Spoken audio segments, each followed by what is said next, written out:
ఢిల్లీ ఎన్నికల ప్రచారంలో ఆప్ బీజేపీ మధ్య మాటల యుద్ధం మరింత ముదిరింది. పోటాపోటీగా రెండు పార్టీల పోస్టర్స్ విడుదల చేస్తున్నాయి. ఆ రెండు పార్టీలు కూడా ఆప్తో ఢిల్లీకి ఆపద పొంచి ఉందని, బీజేపీని గెలిపిస్తేనే అభివృద్ధి సాధ్యమన్నారు ప్రధాని మోదీ.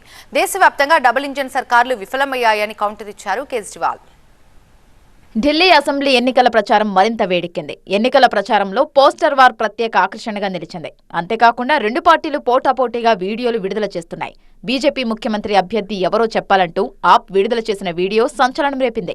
ఇది పెళ్లి కొడుకు లేని బరాత్ గుర్రం అంటూ బీజేపీపై సెటైర్లు వేశారు ఆప్ నేతలు. మీ పెళ్లి కొడుకు ఎవరో ఇప్పటికైనా చెప్పాలని ఆప్ నేతలు డిమాండ్ చేశారు. ఆప్కు కౌంటర్గా బీజేపీ కూడా పలు వీడియోలను విడుదల చేసింది. 10 ఏళ్ల ఆప్ పాలనలో ఢిల్లీ సర్వనాశనమయ్యిందని, ఆప్ను ఓడిస్తేనే ఢిల్లీకి ఆపద తొలగిపోతుందని వీడియో విడుదల చేశారు. బీజేపీతోనే అభివృద్ధి సాధ్యమని పోస్టర్లు విడుదల చేశారు. కరోనా సమయంలో ప్రజాసేవను మర్చిన కేజ్రీవాల్ తన కోసం శేష్ మహల్ను నిర్మించుకున్నారని ఆరోపించారు. మరోవైపు జపానీ పార్కులో బీజేపీ పరివర్తన్ ర్యాలీలో ప్రసంగించారు ప్రధాని మోదీ. ఢిల్లీ ప్రజలకు ఆప్ ఒక ఆపదలా మారిందన్నారు. ఆప్ నుంచి విముక్తి లభించినప్పుడే ఢిల్లీలో అభివృద్ధి సాధ్యమన్నారు మోదీ. రానున్న 25 ఏళ్లు ఢిల్లీ ప్రజలకు చాలా కీలకమన్నారు.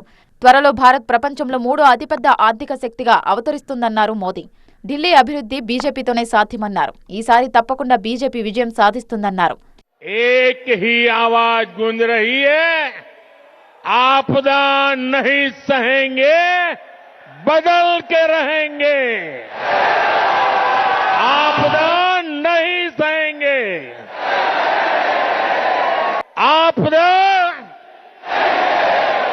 अब दिल्ली विकास की धारा चाहती है और मुझे खुशी है कि दिल्ली का विश्वास भाजपा पर है। भाजपा पर यह विश्वास इसलिए है क्योंकि भाजपा सुशासन लाने वाली पार्टी है। भाजपा सेवा भाव से काम करने वाली पार्टी है। అయితే మోదీ వ్యాఖ్యలకు కౌంటర్ ఇచ్చారు ఆప్ నేత కేజ్రీవాల్. మోదీ ప్రారంభించిన అన్ని అభివృద్ధి కార్యక్రమాల్లో ఢిల్లీ సర్కార్ భాగస్వామ్యం ఉందన్నారు. తమ డిమాండ్తోనే ఢిల్లీలో కేంద్రం ఈ అభివృద్ధి పనులను చేపట్టిందన్నారు.